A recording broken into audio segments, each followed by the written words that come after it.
Ya, hasta ahora llevamos dos clases revisando lo que son las propiedades mecánicas de los materiales. ¿Ya? Vimos que en general las propiedades de los materiales son características que estos tienen que nos permiten relacionar, ¿no es cierto?, el esfuerzo con la deformación, que son los dos conceptos, los dos grandes conceptos que hemos revisado hasta ahora. Sí, vimos que estas propiedades se determinaban de manera experimental en laboratorio mediante ensayo, ¿cierto? Que el ensayo principal que vimos, el ensayo de tracción, en el cual se obtenía la relación, ¿cierto?, entre esfuerzo y deformación. Y que esa relación iba a ser lineal en cierto rango, ¿cierto?, al principio, y que ahí nos permitía establecer una ley, que era la ley de Hooke, y que relacionaba el esfuerzo con la deformación mediante la pendiente de ese rango, el cual recibía un nombre específico, que era la propiedad del módulo de elasticidad. El módulo de elasticidad, que es propio de cada material y que determina la rigidez con la que éste responde deformándose ante un esfuerzo determinado. ¿Sí? Y también vimos la propiedad de la razón de Poisson, o de Poisson, que básicamente relacionaba la deformación longitudinal con las deformaciones laterales, porque veíamos que era lógico pensar que si un material se deformaba longitudinalmente, sus dimensiones laterales también debían cambiar. O sea, si un material se estira, es lógico pensar que se hace más angosto, y viceversa. Por lo tanto, había por ahí una relación entre ambas deformaciones, y eso estaba dada por una razón que se denomina razón de Poisson, y que también es propia de cada material. Así que ahora lo que tenemos que revisar es qué pasa con el esfuerzo cortante. Ya vemos cómo relacionar el esfuerzo normal con la deformación longitudinal. Ahora vamos a ver qué propiedad de los materiales permite relacionar el esfuerzo cortante con la deformación angular.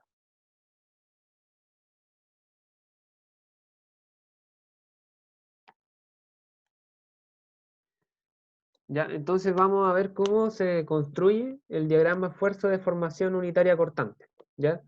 Que tiene muchas similitudes con el diagrama esfuerzo normal y deformación unitaria, ¿ya? Pero en este caso, ¿cierto? Sabemos que los esfuerzos cortantes son provocados por cargas tangenciales, ¿sí? Y no cargas normales, sino cargas tangenciales que se encuentran en la superficie en la cual, se está analizando.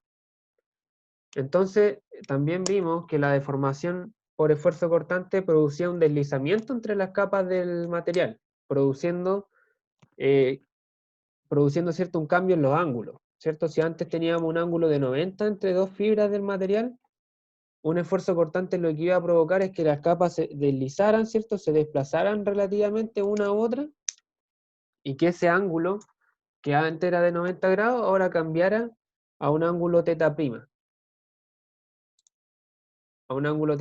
y que esa variación, es decir, la diferencia entre el ángulo final y el ángulo inicial, ¿cierto?, lo podíamos denominar como la deformación angular, que en este caso es la letra gamma, ¿cierto? Eso lo vimos en la clase anterior, acá estamos refrescando un poco la memoria, nada más. Entonces, en general, un esfuerzo normal, ¿cierto?, provocado por una carga tangencial, iba a siempre provocar una deformación angular, es decir, un cambio entre los ángulos de las fibras, entre comillas, que tiene el material. Entonces, siempre que el material sea homogéneo e isótropo, ¿cierto?, que son los materiales que analizamos en este curso, esa distorsión va a ser uniforme, ¿cierto? O sea, cada capa se va a desplazar, ¿cierto? Se va a desplazar, ¿cierto?, en el mismo ángulo, como se muestra en la figura. Entonces, ¿cierto? Acá tenemos una fuerza tangencial P por arriba, otra por abajo, ¿cierto?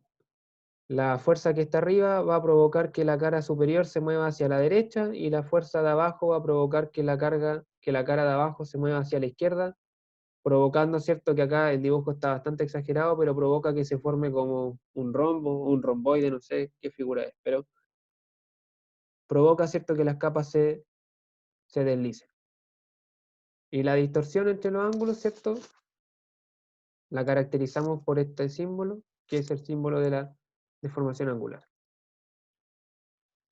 que se mide siempre entre ángulos que inicialmente estaban orientados 90 grados. Entonces, al igual que en el esfuerzo normal, a nosotros nos interesa encontrar una forma de relacionar este ángulo gamma, que es el de deformación, con el esfuerzo cortante que produce esta carga. ¿Ya? Y para eso igual se realiza un ensayo en laboratorio. Solamente que ahora el ensayo, en vez de realizar tracción, ¿cierto? En vez de estirar la probeta, la va a ir girando.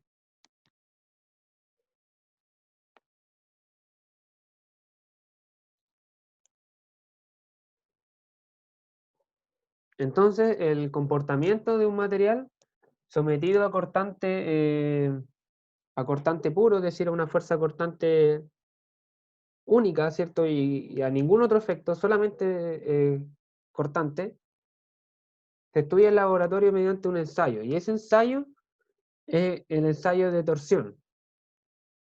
Se somete una probeta a torsión.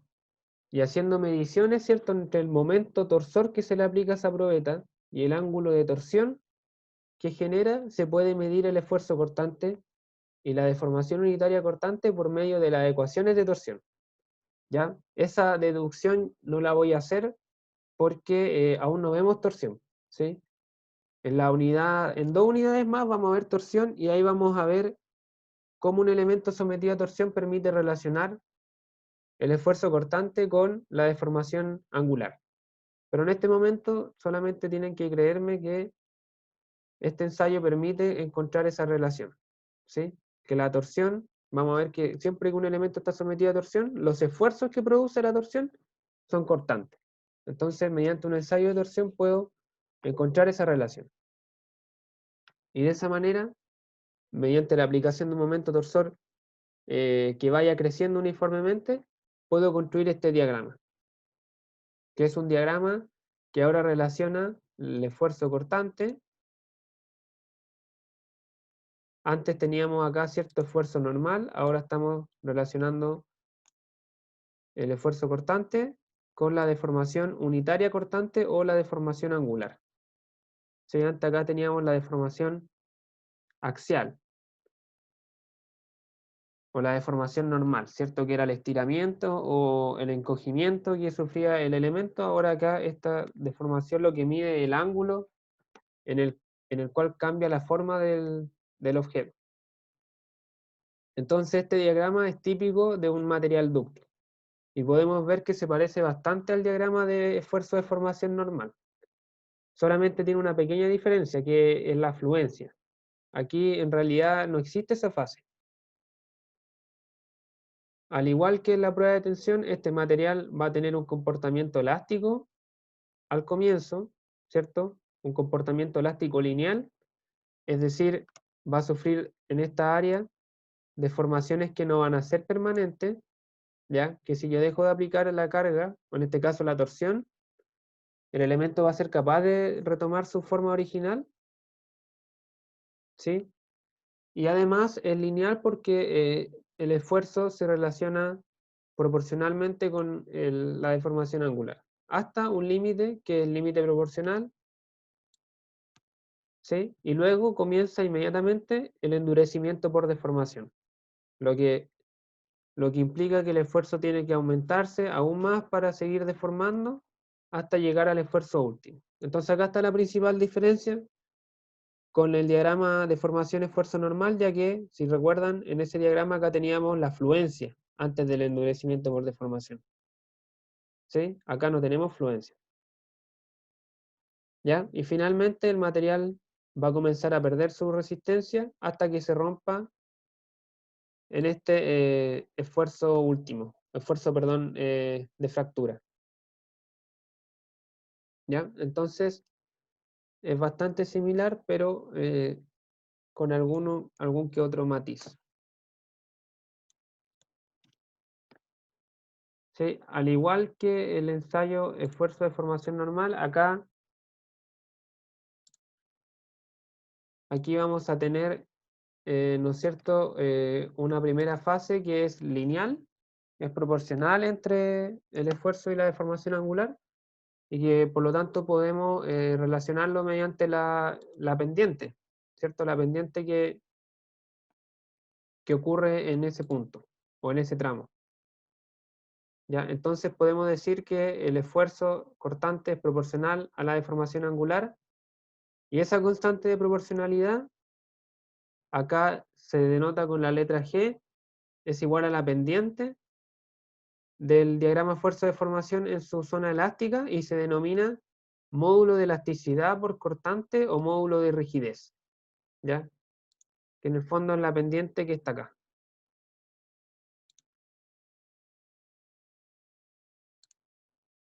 La pendiente que está acá. Y que yo la puedo medir, lógicamente, calculando la pendiente de todo este tramo. ¿Sí? Así que,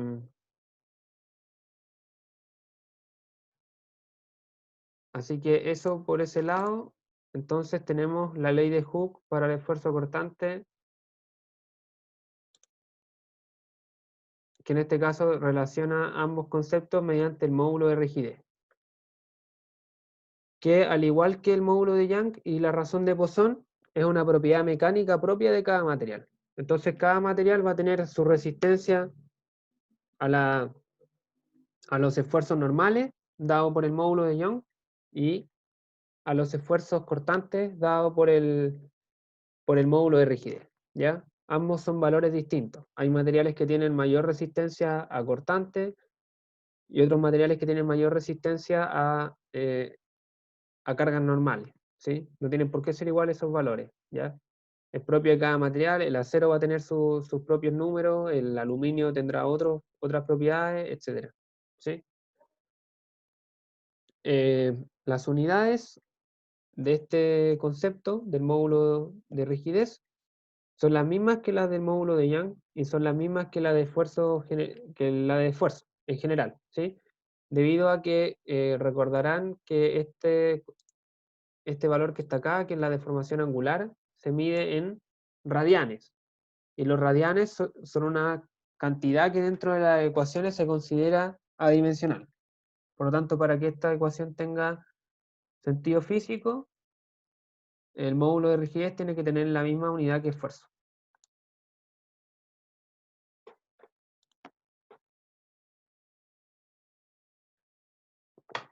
¿Dudas hasta acá, muchachos?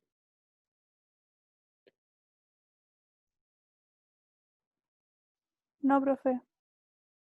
Ya, entonces, seguimos. Vamos a ver un ejemplo de cómo aplicar este concepto en la práctica. Tenemos un elemento en este caso el material es una aleación de titanio, y que tiene el siguiente diagrama de esfuerzo de formación angular. ¿Sí? Tenemos la región elástica, ¿cierto?, que llega hasta los 52 KSI de esfuerzo cortante, y luego un esfuerzo último de 73 KSI. Y acá tenemos las deformaciones, ¿cierto?, que la deformación elástica llega hasta los 0,08 radianes. Eso no sé cuánto será en grados, habría que transformarlo. Y la deformación máxima que sufre el material antes de fracturarse es de 0,73. 0,73 radianes. Eso lo pueden transformar a grados para tener una idea más o menos de cuánto el material se distorsiona. Entonces el problema me pide determinar el módulo de rigidez y la distancia D máxima que la parte superior de un bloque de este material, que es el que se ve en la figura, podría desplazarse horizontalmente si el material se comporta elásticamente al actuar sobre él una fuerza B, una fuerza cortante. ¿Cuál es la magnitud necesaria para causar este desplazamiento? Entonces tenemos un cubo que está producido, ¿cierto? Fabricado de esta aleación de titanio, de la cual conocemos sus propiedades gracias al ensayo de torsión, que nos arroja este diagrama de acá. Y a este cubo seguramente que se encuentra, ¿cierto?, apoyado en la parte de abajo. Acá seguramente hay un apoyo. Por ende, esa parte no se desplaza y en la cara de arriba se le aplica una fuerza tangencial igual a P, lo que produce, ¿cierto?, que el material se desplace, la cara de arriba se desplace hacia la derecha, quedando la cara de abajo fija, ¿ya? Entonces va a haber un desplazamiento igual a D, ¿sí? Y que ese desplazamiento lo podemos identificar mediante la deformación angular gamma. Entonces nosotros queremos encontrar ese desplazamiento máximo siempre y cuando la deformación sea elástica. Entonces tenemos que ponernos en el peor de los casos, pero manteniéndonos en la zona elástica. Es decir, tendríamos que movernos hasta el punto, hasta el límite de proporcionalidad. ¿Ya? Vamos a suponer que el material está trabajando justamente en este punto, porque es lo que plantea el problema.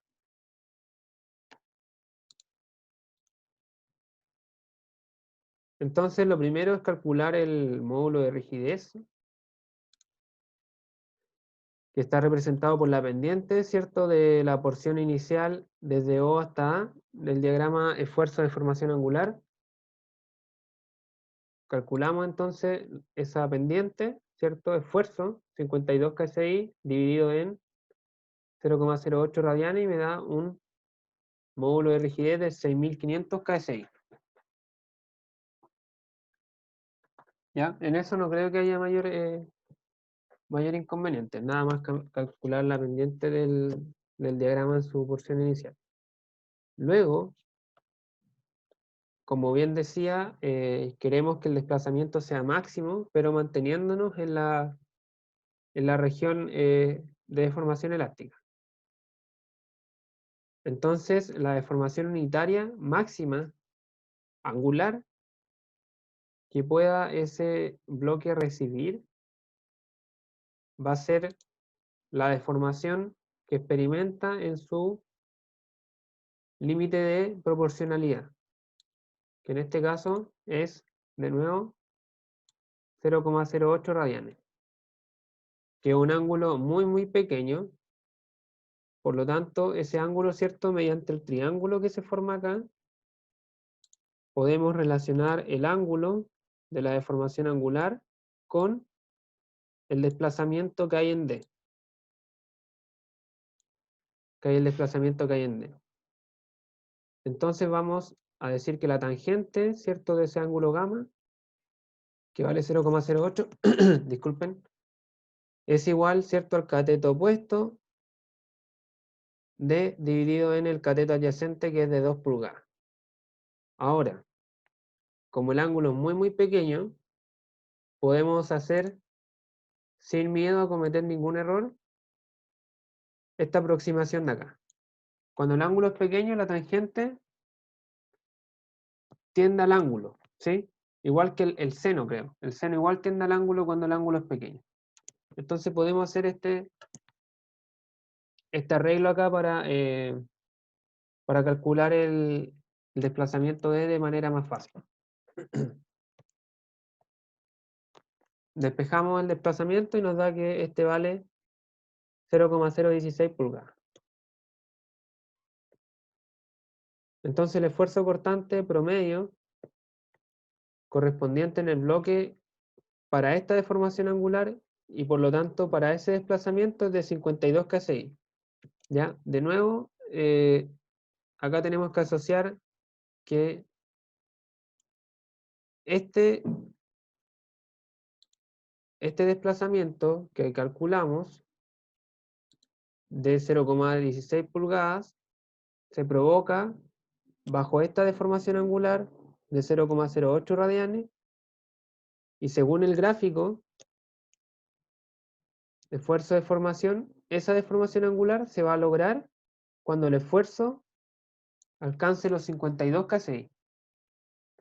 Entonces ahora tenemos que ver qué valor de la fuerza B provoca un esfuerzo de 52 kSI.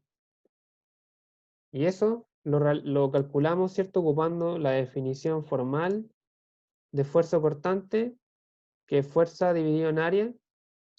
Estamos, ¿cierto?, en los 52 kSI en el gráfico, y eso va a ser igual a la fuerza dividido en el área en el cual se aplica esa fuerza. Que en este caso el área, ¿cierto?, es el área superior.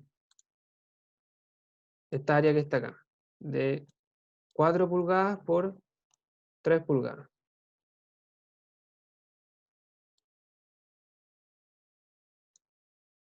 Entonces, despejando B, nos va a dar que el valor es de 624 kip o kilolibras. Entonces, ese valor de la fuerza sería el valor máximo que el bloque pudiese soportar, de tal manera de provocar este desplazamiento, esta deformación angular, y de mantenerse justo en la zona elástica, ¿sí? Si incrementáramos esta carga mínimamente, superaríamos el límite de proporcionalidad y pasaríamos a la zona de deformación plástica, ¿sí? Es decir, le haríamos un daño permanente al material, tanto en su forma como en su función, ¿sí? Ya que el material perdería sus propiedades mecánicas.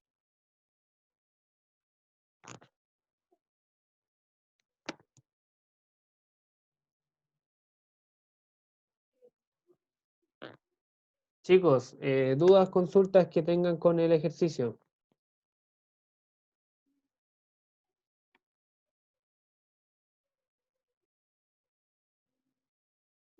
No, profe.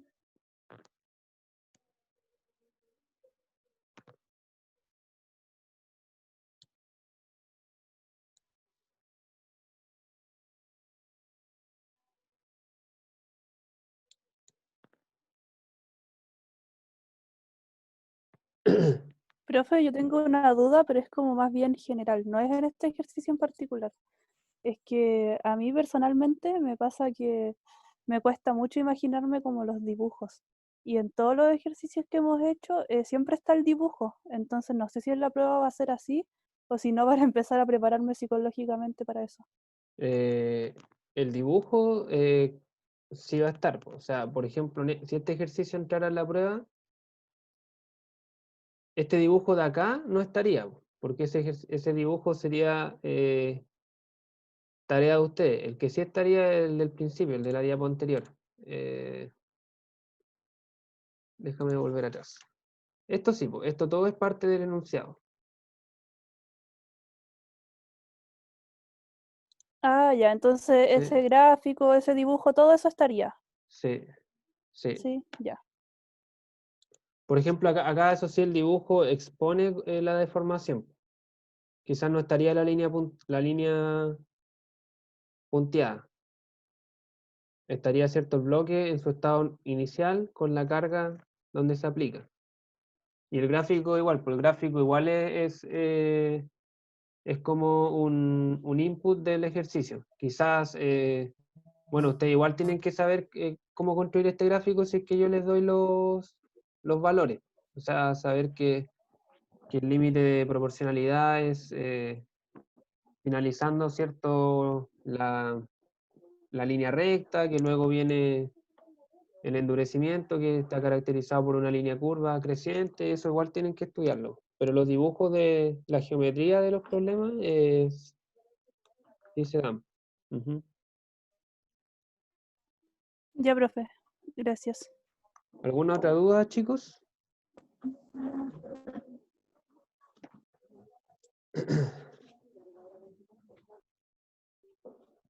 Si no hay más dudas, muchachos, hasta acá llegamos por hoy. Como les decía, hoy día era una clase bien corta porque me quedaba a ver solamente esta propiedad mecánica. Ya la próxima semana, después de la prueba, pasamos a ver un tema nuevo. Así que no sé si alguien tiene alguna duda referente a esto o a la prueba. De todas maneras, les voy a escribir un correo con algunos tips de la prueba. La prueba es hasta la clase de la semana del lunes pasado. O sea, del lunes de esta, la clase anterior a esta, ¿sí? Hasta razón de pozón. Hasta ahí entra. Ah, Hasta la profe, clase. ¿cómo va a funcionar la prueba? ¿La va a subir al campus? Sí, la prueba la voy a subir a campus virtual. Va a estar habilitada desde las 8:30 hasta las 11. ¿Sí? Van a tener 2 horas y media para realizarla. La prueba va a tener una ¿De prueba de parte. ejercicio? No.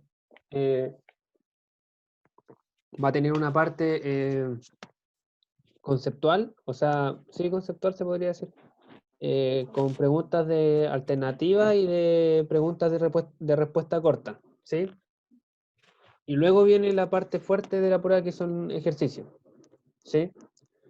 La prueba está planificada para que ustedes la resuelvan en 2 horas, pero teniendo en cuenta de que tienen que sacar la foto, ¿cierto? Y subirla a campus virtual, les doy 2 horas y media. Así que manejen bien su tiempo para subir su respuesta antes de que se acabe el tiempo. Y la prueba secuencial, ¿ya? O sea, las preguntas tienen un orden y no pueden volver para atrás, ¿ya? Y lo otro que les recomendaba el otro día es que ocupen el programa Cam Scanner para sacar las fotos, ¿ya? Que en verdad mejora bastante la calidad respecto a una cámara sin nada, ¿sí? Así que eso como recomendación. Profe, una consulta, ¿Sí? ¿va a estar la opción en la prueba de, por ejemplo, si yo no quiero partir con la parte de desarrollo o la de teoría y partir con me confundí, perdón. Si yo quiero partir con la parte de desarrollo primero antes de la teoría, ¿se puede hacer o va a tener que ser por el orden que usted deje? No, va a tener que ser por el orden que yo dejé. ¿Y eso no se puede cambiar? La verdad es que no lo tenía pensado, pero en verdad la parte de desarrollo es lo más corto, ¿sí? O sea,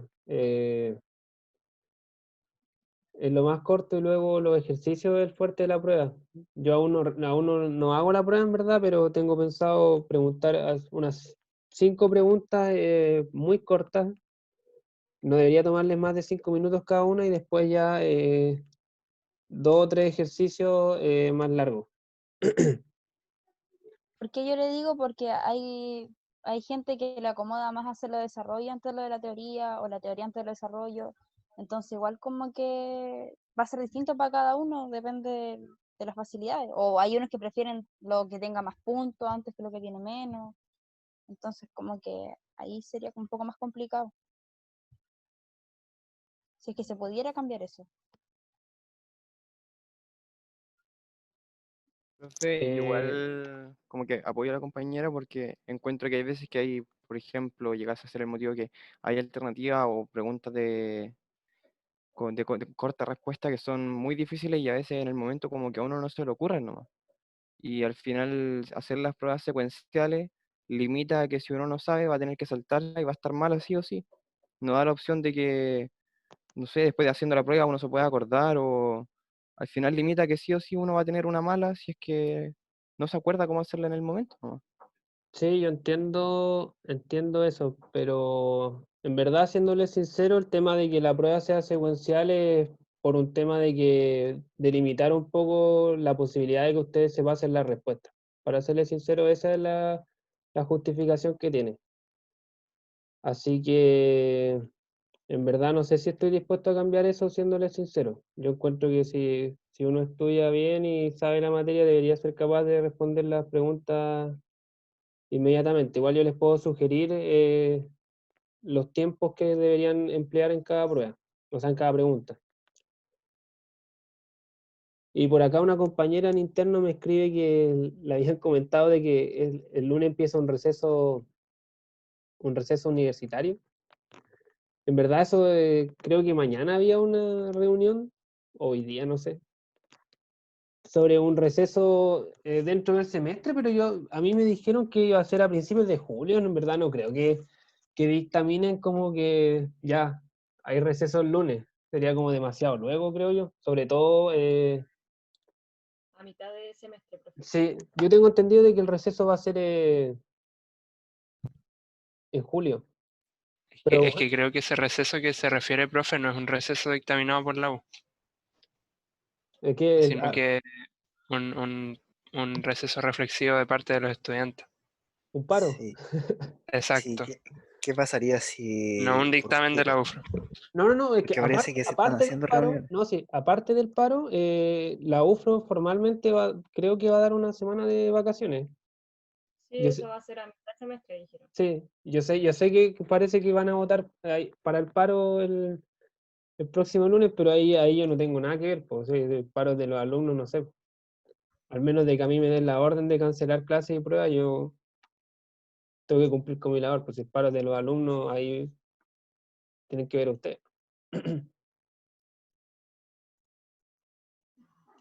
Pero se está conversando que Profesor, hay un receso docente, ¿ah? no, que respecto al tema de la modalidad de la prueba, Sí. quiero decirle que apoyo eso de que, bueno, si es que va a ser secuencial, que nos dé más o menos una estimación de los tiempos que tenemos que usar para cada pregunta, para así poder calcular. Sería Sí, una muy buena idea, así que una sugerencia. sí, eso es totalmente posible. O sea, yo le escribo un correo, le voy a escribir un correo eh, poniendo por escrito, ¿cierto? Todo la sugerencia que le he dado en esta clase y en la anterior, y también el tema de los tiempos. Profe, supongamos que, no sé, se van a parar el lunes y el martes se conecta, no sé, 2 alumnos o 3. Igual hace la prueba, ¿cierto? Es que yo tengo que hacerlo, o sea, Ah, no ya. sé, en verdad es súper complicado ponerse en esos casos porque al final uno... Eso estábamos hablando en la asamblea, que es como, no sé, ilógico irse a paro porque, ¿cómo falta ya una clase online? Si igual, o sea, ¿cómo así Claro, para que el profe no haga la clase, caché? Porque la puede O hacer igual. sea, yo en la asamblea igual hablaron de ese tema y yo lo mismo pregunté, pues, si, que qué pasaba si uno iba a la clase, el profe iba a hacerlo igual. Y dijeron que de irse a paro iba a ser como federado y que se iba a respetar y cosas así. Como que eso me dijeron a mí. No sé si correrá.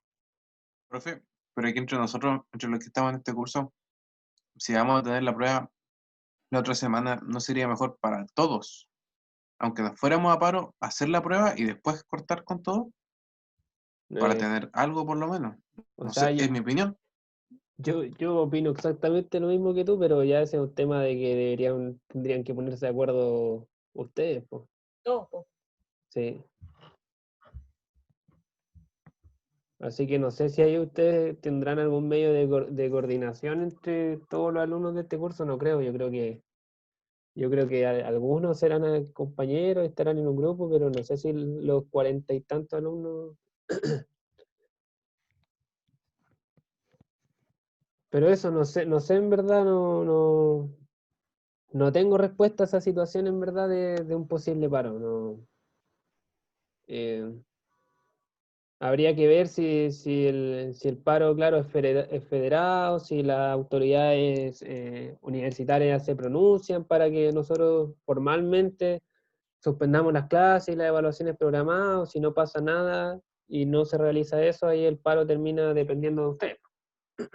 Bueno, ustedes saben cómo funciona, si ya, por ejemplo, el semestre pasado hubieron paros, pero fueron avalados por la autoridad universitaria, y se suspendieron las clases de manera formal. Pero tampoco, históricamente no siempre ha sido así, pues así que ahí ven ustedes, pues si llegan a un acuerdo entre ustedes, igual se pueden conectar a conversar ese día y ahí vemos. Profe, tengo una consulta. Sí, Había dicho entra hasta Poison, ¿o no? Sí, hasta lo que vimos en la clase del martes, de este martes. La de hoy día no entra. Ya. Gracias. Ya chicos, los dejo entonces, les voy a enviar un correíto con la información de lo que conversamos al principio de la clase y la encuesta que voy a habilitar. Y después ya más entrado el fin de semana les voy a enviar un correo respecto a la prueba con sugerencias y información de distinto tipo para que todos estemos claros cómo va a funcionar esa modalidad.